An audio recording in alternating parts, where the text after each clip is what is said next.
Buenos dias, damas y caballeros. Earlier, we blogged about the possibility that babaksak talaga yung popularity survey ni Sara Duterte. In fact, sinabi natin, even before VP Leni Robredo said hindi na siya tatakbo sa pagka-presidente, humahabol na si Leni kay VP Sara. In fact, single digit na lang ang difference nila. Before, ang survey rating ni Sara mga 40-45, si Leni mga 12-15. Ngayon, mga 30 plus si Sara, 20 plus si Leni. So, kumbaga, this is may analysis dito, hindi yung, tumataas si Leni as an alternative, pero bumabaksak rin talaga ang survey ni Sara. Not only because of Leni, but also because, as we predicted earlier, natatamaan na talaga siya ng parang tinatawag natin trial by publicity. Technically, legally, syempre, it's just a preliminary hearing. Pero sa mind ng publiko, di ba, we are in the middle of a perception war. This is a war of perception. Sa mata ng publiko, marami nang nakukumbinsi na talagang totoo yung mga accusation laban sa kanya at totoong nagnakaw siya. In fact, noon sa mga surveys, lumalabas 60% lang ng mga Pilipino ang gusto magkaroon ng impeachment.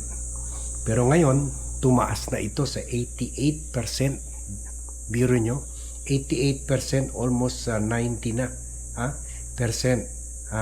So, sa survey na ginawa ng isang survey firm, na lumalabas na 88% of Filipinos want Sara Duterte to face impeachment trial. So ito na, this is it. Kumbaga, na rin ito, indikasyon na rin ito na mas maraming Pilipino, according dito sa survey ng Tangerine Survey Company, na mas marami na talagang Pilipino, from 60 to 88%, ang nakikita na possibly guilty siya sa mga katiwalian at hindi lang sa kanyang confidential funds, ngayon pati yung 6.7 billion anomaly niya. And this 6.7 billion ill-gotten wealth or tagong yaman.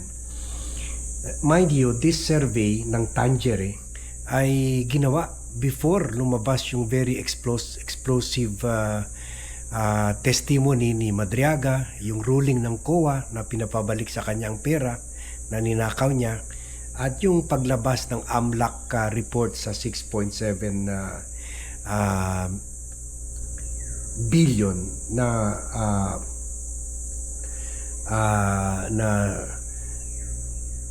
hidden wealth or ill-gotten wealth ni Sara Duterte. According dito sa survey, 70% yung mga nag-survey gusto mag-testify talaga si Sara sa allegations na ito. Kumbaga, dapat sisipot siya sa House o sa Senate for trial. At 51% gusto magpresenta siya ng evidence, especially bank records, to clarify the financial issues. At marami, sana i-share nyo itong vlog para guided accordingly ang Supreme Court dito. Marami na gusto matuloy talaga yung impeachment process. At marami rin sinasabi, about 50%, kung matuloy itong trial ay marami babalik ang kumpiyansa sa gobyerno, about 52%. Sinabi na ngayon halos wala na silang tiwala sa gobyerno, pero kung matuloy itong proseso ng impeachment, babalik ang kumpiyansa nila sa gobyerno. So labas muna tayo. Medyo mahina lang boses natin kasi tulog pa anak natin. Okay. So yan. So yan ang problema ngayon ni Vice President Sara Duterte. And we in several vlogs, we already predicted that this will happen. Kasi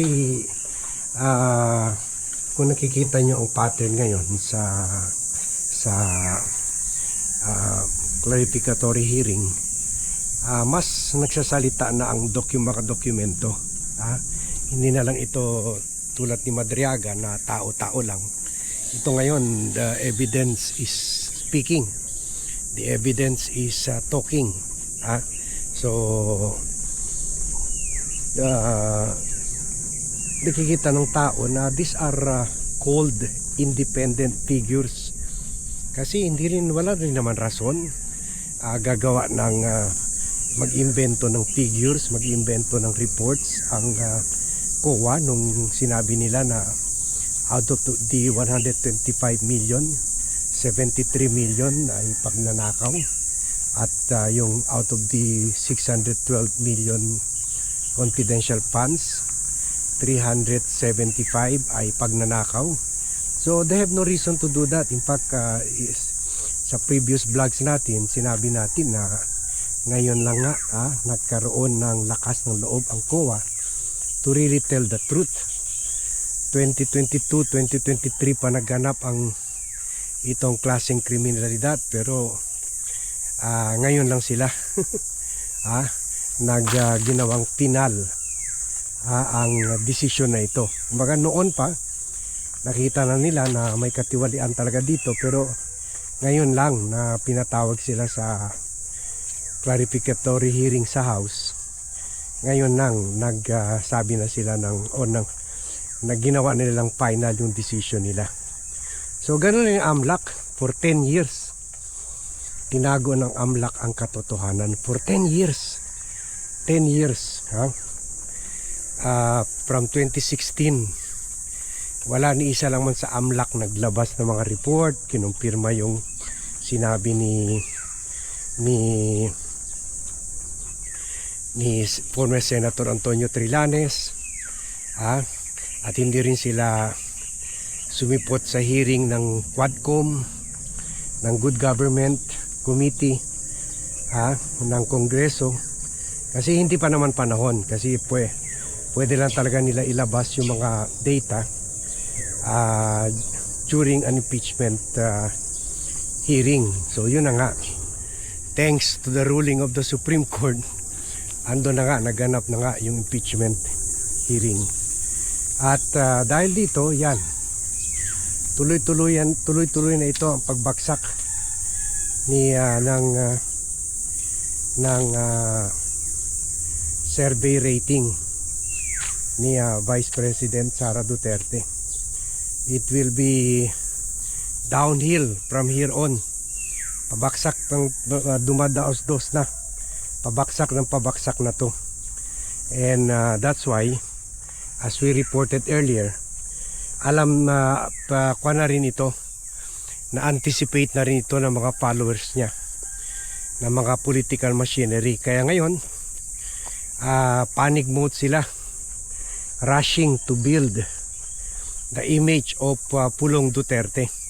Pero syempre, as we vlog earlier, no chance si Pulong madala yung machinery, kasi easy-go-lucky lang man yan at wala pa yung gaanong accomplishment except yung sumurrender, umatras at nagtago sa challenge ni General Nicolas Torre sa suntukan.